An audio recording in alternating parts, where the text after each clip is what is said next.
네, 이슈 나옵니다. 오늘은 중국 쪽을 보도록 하겠습니다. 지난주에 확인을 하셨겠지만 중국 쪽의 경제 지표들이 점차 좋아지고 있습니다. 산업 생산과 소매 판매 등 주요 경제 지표가 호조를 보이면서 이제 경기 반등에 대한 기대감이 점차 커지고 있는 시점인데요. 이와 관련해 소비 확대 수혜군을 주목할 필요가 있다라는 의견이 나오고 있습니다. 오늘은 이에 관한 자세한 토론을 해보도록 하겠습니다. 홍은성 기자와 이수연 전문가 그리고 허준식 해설위원이 함께하겠습니다. 인사부터 나눠볼게요. 반갑습니다. 네, 안녕하세요.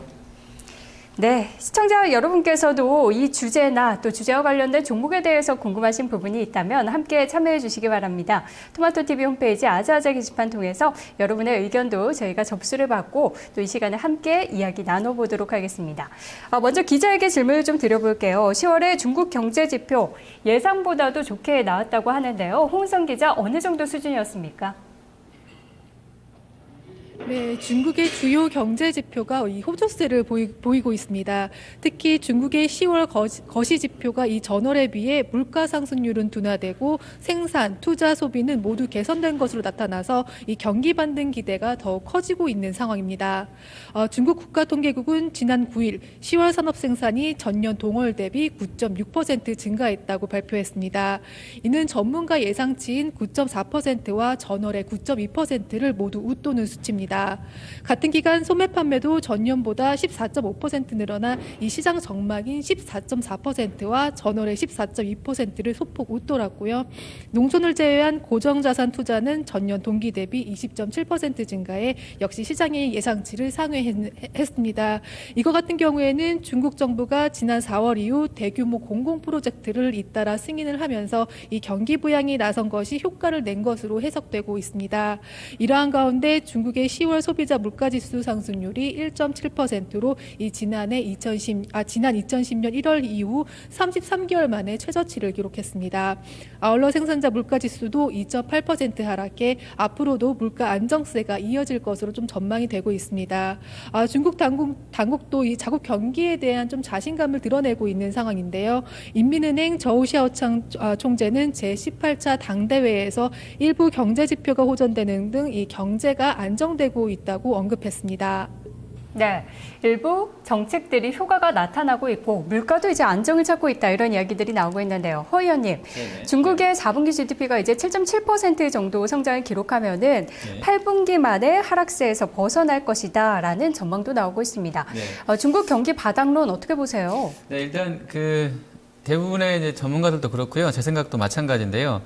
2010년도 1분기에 중국 GDP는 11.9%로 피크를 치고 최근 3년 동안에서는요. 그리고 계속 이제 작년에 9%대 그리고 이제 올해는 뭐 7%대까지 떨어져 있습니다. 올해 워낙에 이제 연초에 올해 전망을 중국에서 한 7.5% 정도로 했었었는데 뭐 연간으로는 중국에서 생각했던 것처럼 가고 있는 상황이고요.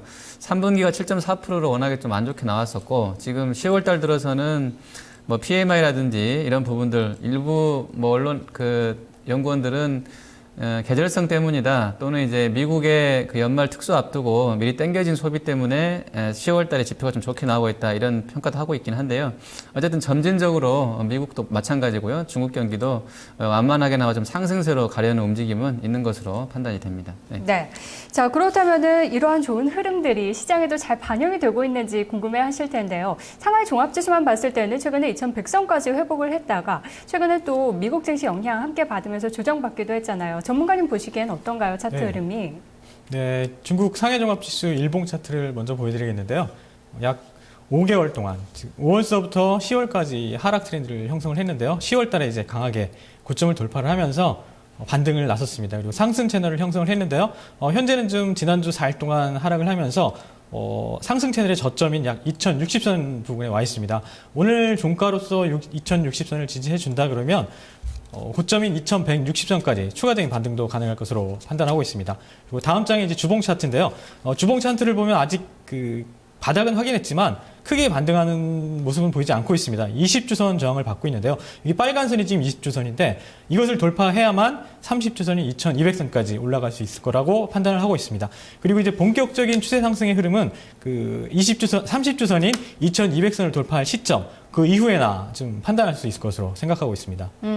오늘도 지금 중국 상하이 종합지수 강보합권 정도로 출발하면서 2070포인트 정도인데 그러면은 100에서 200포인트 정도는 상승 여력이 좀 남아있다 이렇게 보시는 거네요. 네, 일단은 밴드는 그렇게 잡았는데요. 현재 가장 긴 하락 트렌드 일단은 돌파를 했기 때문에 반등을 할 경우에 충분히 2150선까지는 바라볼 수 있다고 하고 있습니다.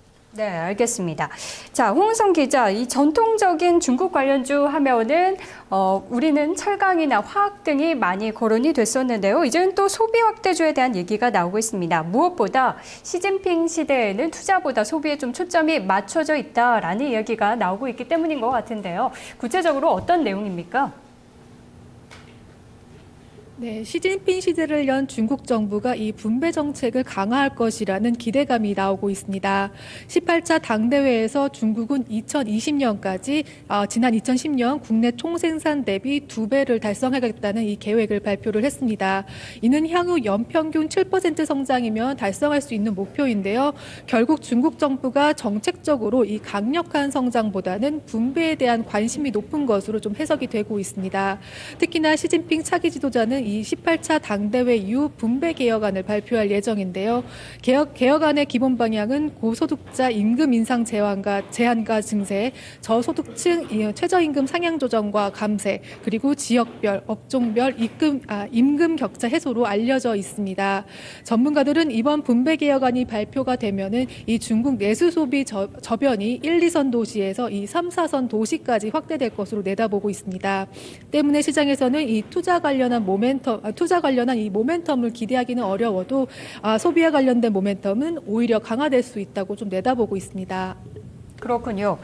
전문가님 궁금한 게 있는데요. 사실 벌써부터 중국 관련주, 소비 확대 수혜주 하면은 시장에 좀 많이 반영이 됐다는 생각도 들어요. 오리온이나 빙그레 벌써 몇 달째 랠리가 나오고 있고 특히 화장품주들 무섭게 올랐던 종목들이 있습니다. 아직도 반영이 덜 됐다고 보세요? 아니면 반영이 많이 됐다고 보세요? 상당히 많이 반영은 됐다고 생각을 하고 있습니다. 하지만 아직도 이제 기술적 분석상으로도 중요 지지선을 지지를 하고 있고요. 그리고 이들 업종이 좀 강한 모멘텀을 좀 받고 있습니다. 그래서 중국 소비 관련돼서 이제 소비 확전돼서 화장품 관련주, 그다음에 음식료가 이제 계속 주목되고 있는데요. 그걸 이제 다음 장에 보면 코스피와 이제 수익률을 차트를 만들었는데요. 네, 자료를 준비해 오신 게 있군요. 네. 어떤 건지 좀 설명을 들어보도록 할게요. 이제 중앙에 있는 빨간 선이 코스피 지수인데요. 네. 위에 있는 게 바로 음식료품. 이제 업종별로는 이제 화장품이 안 나와 있어서 화장품도 이제 거의 같은 추세를 보였는데요. 음식료 업종이 코스피 수익률을 크게 상회하는 모습을 보여주고 있습니다. 이건 역시 이제 이 부분을 좋게 보고 있는 이제 수급 주체들이 지속적으로 이제 이쪽에 유입이 되면서 강한 흐름을 보여주고 있는데요. 이 업종들이 이제 강한 흐름을 보이고 있는 이유가 한 3가지 정도 더 있습니다. 하나는 이제 이런 실적 개선이 2013년도에도 추가적으로 기대가 되고 있고요. 그리고 원화 강세 수혜를 또 받고 있는 부분이 많이 있습니다. 그리고 글로벌 불확실성 속에서 이제 경기 민감주들이 조정을 많이 받고 있어요. 그래서 이거에 대안주로도 지금 어느 정도 주목을 받고 있고요. 그리고 네 번째는 소비를 통한 성장의 변화로 이제 중국에서 경기 부양이 나올 텐데 이것에 대한 지속적인 관심도 있는 것으로 좀 판단하고 있습니다. 그리고 경기 부양 관련돼서는 이제 소재 섹터나 소재 섹터 이제 화학과 비철 금속도 이제 주목을 좀 받을 것으로 생각이 되고 있고요. 네. 그리고 중국의 이제 다음 장에 보면 중국의 이제 3분기 관련된 경제 지표가 있어요. 이걸 뭘 표현해 주는 거냐면 산업 생산과 소매 판매 지표가 나와 있거든요. 네. 예, 2개가 나와 있는데 왼쪽이 산업 생산이에요. 이건 뭐냐면 3분기를 저점으로 해서 반등할 수 있는 기미를 보이고 있다. 즉 산업 생산과 소매 판매 둘 바닥을 치고 올라가는 모습을 보이고 있죠. 이게 9월 지표인데요. 10월 지표는 이거보다 더 나은 모습을 보여주고 있습니다. 그래서 중국이 3분기를 저점으로 내년도에는 뭐 8%까지 성장할 수 있다는 전망도 지금 나오고 있어요. 그래서 네. 이런 부분을 감안할 때 지금까지 관심 받았던 업종들은 추가적으로도 아직도 이어갈 수 있는 것으로 분석을 하고 있습니다. 그러면요, 구체적으로 어떤 종목들 봐야 되는지 얘기 듣기 전에 우리 해설위원님 말씀 좀 들어보도록 할게요. 전문가님께서는 그래도 네. 아직 볼만한 쪽이 있다고 보시는 것 같은데 해설위원님 네네. 보시기엔 어떠세요? 네, 일단 중국의 지표들 최근에 이제 개선되는 것으로 나오는데요. 주말에 토요일 날 오전에 나왔던 이제 수출입 동향에서도 좀 의미 있는 시사하는 바가 있다고 봅니다. 일단 수출은 괜찮았어요. 미국이라든지 아세안 쪽, 동남아 쪽 때문에 좋았던 것 같고요. 미국은 특히 이제 제가 판단하기로는 크리스마스 관련해서 아마 좀 땡겨간 것 같고요. 미국에서 미리 좀 어떤 부분들을. 그리고 수입 관련해서는 수입이 예상보다 좀 덜 나왔거든요. 별로 안 좋게 나왔어요. 이 얘기는 뭐냐면 중국은 아직 그 재고 조정이 끝나지 않았다. 그래서 이미 쓸 것 다 많이 쟁여놨기 때문에 추가로도 안 끌어와도 살만하다 이거죠. 그래서 수입이 줄고 있다는 건가, YOY로 탄력이 강하지 않다는 것은 아직은 중국 경기가 뭔가 좀 예전만큼 좋지 않다는 것에 대한 그대로 알려주는 신호겠고요. 수입을 안 한다는 것은 이미 많이 쌓아놓고 있던 재고도 못 쓰고 있다는 얘기인데, 어쨌든 이제 증가율 면에 조금 좋아지고 있다는 거는 그래도 재고 조정이 조금씩은 진행되고 있다는 이런 부분이겠고요. 관련해서 재고가 지금 가장 많은 쪽이 뭐 철강 이런 쪽이라고 그러는데, 역시 전통적으로 화학 철강주 차이나 플레이로 분류가 되고 했었는데, 이쪽보다는 지금 소비 쪽을 보시는 게 맞다고 보고 있고요. 그리고 1, 3분기 정도 누적으로 보는 우리 GDP, 지금 이 표가 준비되는지 모르겠는데 제가 보내드린 표가 있는데요. 네, 지금 나오고 있네요. 예, 이게 보면 3차 산업 내에 그 홀세일 리테일 트레이드라고 해서 이제 도소매 쪽, 이쪽에 YOY 증가율이 보면 11.8%란 말이에요. 가장 좋습니다. 그래서 보면 중국도 상당히 3차 산업 쪽으로 지금 좀 돌려가고자 하는 의도대로 가고 있는 상황인 것 같고요. 네. 1, 2차 산업보다는 3차 산업이 좀 좋아지는 상황이에요. 그 중에서도 도소매 쪽이 좋기 때문에 아마 이런 것들이 우리 증시에서도 또 연관된 종목군들 또 업종군들로도 연결돼서 좋아질 것으로 보입니다. 네, 그렇다면 철강이나 화학보다는 역시 소비 관련주들 또 볼 수밖에 없을 것 소비 쪽에 같은데요. 플러스해서 그 오늘 강한 IT 쪽을 보셔야 되는 게, 이제 수출이 10월 달에 네. IT가 무려 한 69%인가요? 전년 대비로 늘었습니다. 작년, 그러니까 전월보다는 조금 YOY로 좀 증가폭이 줄어든 건 맞는데, IT 경기가 상당히 좋다는 것을 중국 수출 동향에서도 반영을 해주는 그런 상황입니다. 네. IT 쪽 우리가 한번 또 고려해 볼 만할 것 같은데요. 전문가님, 중국의 소비 확대 수혜군 어느 쪽을 주목하는 게 좋을까요? 네, 일단은 저는 그 기존에 그 주목받았던 화장품과 음식료는 지속적으로 관심이 좀 필요하다고 보고 있습니다. 물론 이제 IT 쪽은 저는 이제 IT 쪽은 윈도우 관련된 그 모멘텀도 충분히 있어서 윈도우 그 부분에, 8이요? 예, 윈도우 네. 8 관련된 모멘텀이 아직은 지금 구체적으로 나타나지는 않고 있는데, 윈도우 8이 이제 태블릿 시장을 본격적으로 공격을 할 거면 기존에 이제 약 70% 가량 아이패드가 지금 점령을 하고 있습니다. 태블릿 시장에 그 애플사의 독주 체제를 어느 정도 견제할 수 있는 윈도우 8이 출시되면서 이 부분의 이제 성장성은 충분히 앞으로 나올 것으로 예상되고 있고, 중국 관련돼서는 기본적인 기존 관심주였던 화장품과 음식료 지속적으로 관심을 보고 있습니다. 그런데요, 그 안에서도 좀 차별화되는 흐름이 나타나고 있지 않나요? 제가 하나 또 생각을 하는 네. 게, 이제 정권 교체가 곧 되잖아요. 아니 이제 정권 이야기요. 차기 정부가 들어서잖아요. 관련해서 제가 느끼기로는 누가 되든지 간에 IT 상당한 드라이브를 걸 것 같습니다. 그래서 아마 그 학교라든지 학원에서도 모든 학생들이 이제 뭐 시범 사업으로도 하고 있는 걸로 알고 있는데, 전부 스마트 패드를 하나씩 들고 다니게 되는 그런, 그러니까 우리가 생산했던 그 이상의 어떤 좀 빠른 속도로 진행될 수 있다고 보고 있고요. 그 근거는 뭔가요? 정책적으로 그렇게 할 수 있다는 거죠. 네. 왜냐하면 한국 같은 경우는 가장 우리가 다들 알고 있듯이 뭐 LTE면 LTE 가장 빠른 IT 쪽에서는 선도하는 그런 나라인데다가, 우리가 지금 할 수 있는 게 신재생 에너지 아니면 이제 IT 쪽밖에 없는데, 신재생 에너지는 워낙에 재고라든지 증설로 인해서 유설비가 많고 오히려 정리해야 되는 그런 단계에 있고, 추가적으로 드라이브를 걸 수 있는 정책은 IT밖에 없거든요. 그래서 그래서 그걸 밀고 나올 것으로 보고 있고요. 아마 그런 부분들이 정책 초기에 상당히 드라이브가 걸릴 것 같습니다. 그러면요, 지금 IT 그리고 음식료, 화장품 이렇게 의견을 좀 나눴으니까 종목에 대해서 구체적으로 의견을 들어보도록 할게요. 먼저 이수연 전문가님, 우리가 뭐 음식료, 화장품 계속해서 다 볼 수는 없잖아요. 그 중에서도 또 옥석을 좀 가려야 되지 않을까요? 예, 옥석을 좀 가려야 될 것으로 판단이 되고 있는데요. 뭐가 저는 좋을까요? 일단 탑픽으로는 화장품 관련돼서 에이블 CNC를 좀 보고 있습니다. 이게 화장품주가 올랐을 때 가장 먼저 빠르게 올랐고, 네. 화장품 쪽에서 이제 대장주 성격으로 좀 보고 있거든요. 지금 차트를 보면 약간 그 조정을 좀 받고 있어요. 눌림목을 좀 형성을 하고 있는데, 구체적으로는 아직 현재 상승 트렌드를 깨지 않은 큰 저점을 조정이 없었어요. 없었습니다. 네. 예, 약간의 눌림목. 이거 차트 이런 모습은 사실 굉장히 강한 흐름에 속하는 주식으로 볼 수가 있거든요. 아직 끝나지 않았기 때문에 추가적인 반등도 충분히 있을 거로 생각하지만, 무리하게 올라갈 때 따라잡는 그런 그 매수는 절대 하지 않으시고, 조정을 이용한 접근, 이게 좋을 것 같습니다.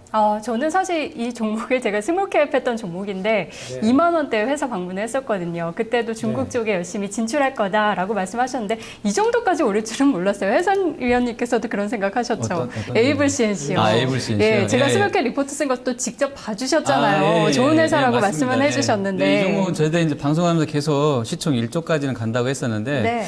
예, 우연찮게 딱 1조를 찍고 나서는 좀 힘이 떨어지고 지금 있죠. 한 9,400억 원이네요. 그렇죠. 9,400억인데 그 1조 루머는 사실은 이제 대부분의 기자들이 방문해서 대표한테 인터뷰할 때마다 한 2, 3만 원대부터 나는 1조 간다고 계속 대표가 이야기를 했다고 그러는데 1조는 일단 채웠죠. 10만 원 찍고 나서 밀리고 있으니까 1조 했기 때문에 당분간은 주가가 좀 선반영한 부분도 있을 것 같아요. 좀 쉴 거는 같은데요. 아직 그 중국 모멘텀이 끝난 것으로 보지는 않습니다. 지금 이번에 시진핑 정부가 공약한 대로 도시화 그리고 이제 내수 성장 뭐 이런 쪽을 드라이브로 걸 거기 때문에 아마 계속해서 좀 소득이 늘어나는 쪽으로 갈 수 있을 것 같고요. 네. 기존에 물론 이제 우리가 고가의 화장품을 수출하는 건 아닙니다만 만들어내는 건 아닌데 기존에 안 쓰던 사람들까지 도시화가 되면 아무래도 농촌보다는 도시가 이게 농촌을 폄하하는 발언은 아니고요. 좀 더 이제 화장품도 더 많이 하게 되고 그럴 것 같은데 뭐 환경 문제라든지 이런 부분에 있어서요. 그래서 그런 부분들이 감안된다고 그러면 아마 화장품 쪽은 계속 좀 더 보셔도 되지 않겠냐. 일단 전문가님께서 에이블 CNC 말씀해 주셨고 아까 네, IT 예. 쪽 해설위원님께서 말씀해 주셨는데 네, 어떤 예. 종목이 좋을까요? 전체적으로요? 네. 지금 아까도 제가 개장전에 잠깐 말씀드렸는데 이게 오늘 하루 컨셉만 보면 그 중국 소비군 쪽이라든지 그 IT 부품주는 계속 좋을 것 같아요. IT 부품은 지금 기관이 상당히 땡기고 있고요. 제가 볼 때. 그리고 만들어서 올리는 것 같고 중국 소비군은 사실은 한국콜마가 가장 좋아요, 지금. 한국콜마 홀딩스 겁나게 지금 오르는데 괜찮은 것 같습니다. 일단 수급이 잡힌 것 같아요. 그리고 물론 부담이 있기 때문에 트레이딩 정도입니다. 그리고 네. 하나투어가 이제 오늘 신규로 나왔는데 하나투어는 사실은 제가 잠깐 봤더니 너무 비싸요. 회사가 너무 비쌉니다. 자본이 이 회사가 한 1,500도 안 되는데 지금 시총이 거의 잠깐 보시면 하나투어 시총이 7,500억이란 말이에요. 도저히 네. 안 사지죠. 이거 자본을 알게 되면 손이 안 나갑니다. 근데 지금 컨셉은 이런 종목이 간단 말이에요. 그래서 매매를 해야 되는 사람들이라고 그러면 이런 거 할 수밖에 없습니다. 지금은 그렇군요. 예, PBR 높고 성장성 높다고 그러면 무조건 따라 들어가야 되는 그런 장세인 것 같습니다. 예. 전문가님 그렇다면 아까 에이블 CNC까지만 말씀해 주셨는데 또 어떤 종목 좋을까요? 네, 일단 음식료 관련돼서는 이제 CJ 관련돼서 네. 종목들이 이제 많이 움직이고 있습니다. 네. 그래서 CJ 시푸드. CJ 시푸드요. 네, 예, 시즌 안 음식료는 좋았지 말씀을 네, 해주지 근데 이제 못하셨는데 굉장히 안 좋았던 걸로 아는데. 실적이 괜찮은가요? 일단은 저는 이제 그 기본적 분석보다 이제 트레이딩 차원에서 일단 말씀을 예. 먼저 드렸고요. 기술적으로 이제 조정을 좀 받는 모습을 좀 보였어요. 그래서 네. 이제 그 부분이 단기적으로는 어느 정도 이제 접근할 수 있는 영역에 들어왔다. 그래서 음식료에 해당되고 있고 이미 많이 올랐잖아요. 음식료 관련돼서 워낙 많이 올랐기 때문에 기존 종목을 공략하는 것도 좋지만 일단은 그 거래량을 수반하면서 강한 반등을 보였던 점, 이 점을 좀 좋게 봤고요. 알겠습니다. 네. 자, 일단은 화장품과 음식료 쪽 말씀해 주셨기 때문에 대표적인 종목들 저희가 좀 이야기를 들어봤고요. 허준식 해설위원은 IT 쪽 전반적으로 볼 필요가 있을 것 같다. 이 시진핑 시대의 수혜주들로 말씀을 해 주셨습니다. 저희가 오늘은 중국의 소비 확대 수혜주들에 대한 이야기들 좀 나눠봤는데요. 관련주들 계속해서 주목해 보시는 것도 좋을 것 같습니다. 오늘은 이슈 나우 여기까지 살펴보도록 하겠습니다.